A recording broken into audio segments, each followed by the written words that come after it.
Hi friends, ఈ మధ్యకాలంలో drugs నిర్మూలన గురించి గవర్నమెంట్ చాలా అద్భుతమైన కార్యక్రమాలు చేపట్టింది. Hats off to you. Same time Korea దేశంలో ప్రతి పౌరుడు మిలిటరీలో పనిచేసిన అనుభవం ఉండాలి ఖచ్చితంగా 9 నెలలు. అదేవిధంగా ప్రపంచంలో అత్యధిక యూత్ ఉన్న దేశం మనది. మన దేశంలో ఎన్సిసి, ఎన్ఎస్ఎస్ అనే కార్యక్రమాలు ఉన్నాయి. పాత రోజుల్లో స్కూళ్ళల్లో, కాలేజీలో స్ట్రిక్ట్గా ఇంప్లిమెంటేషన్ జరిగేటి. ఇప్పుడు చాలా తక్కువ కనపడుతున్నాయి. ఇప్పుడు మెగాస్టార్ చిరంజీవి గారిని తీసుకుంటే ఎన్సిసి ద్వారా తన జీవితం ఎంత క్రమశిక్షణగా ఈ స్థాయిలో ఉండడానికి ఎన్సిసి కారణమని ఎన్నో సందర్భాల్లో ఇంటర్వ్యూలో చెప్పారు. యూత్ను సరైన మార్గంలో పెట్టాలి అంటే కార్యక్రమాలు ఏమున్నాయి? ఇప్పుడు అసలే డిజిటల్ యుగం. ఈ డిజిటల్ యుగంలో లేస్తే ఫోన్లు పట్టుకోవడం చేయడమే అయిపోయింది.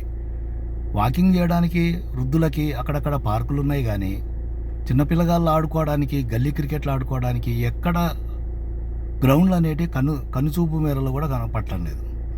వాళ్ళు ఆడుకోవడానికి సిద్ధంగా ఉన్నారు, గ్రౌండ్లు లేవు. వాళ్ళు ఎన్సిసి, ఎన్ఎస్ఎస్ చేయడానికి సిద్ధంగా ఉన్నారు, వాళ్ళు సరైన మార్గంలో నడవడానికి సిద్ధంగా ఉన్నారు. కానీ వాటిని సరైన పద్ధతిలో మనం కూడా గవర్నమెంట్ కాలేజీలలో, ప్రైవేట్ కాలేజీలలో స్ట్రిక్ట్గా ఇంప్లిమెంటేషన్ చేస్తే సరైన యూత్ తయారవుతుంది అని నేను అనుకుంటున్నాను. ఎందుకంటే ఎన్సిసి, ఎన్ఎస్ఎస్ వల్ల ఎంతోమంది గొప్ప గొప్ప వాళ్ళు అయినరు మన సమాజంలో కనపడుతున్నారు.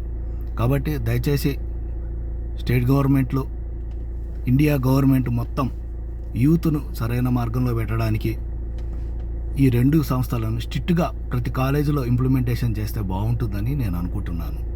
దయచేసి నా విన్నపాన్ని ప్రభుత్వం, స్టేట్ గవర్నమెంటు, కేంద్ర గవర్నమెంటు స్ట్రిక్ట్గా ప్రతి కాలేజీలో ప్రతి ఒక్క యూత్కు ఇంప్లిమెంటేషన్ చేయాలని కోరుకుంటున్నాను. Thank you.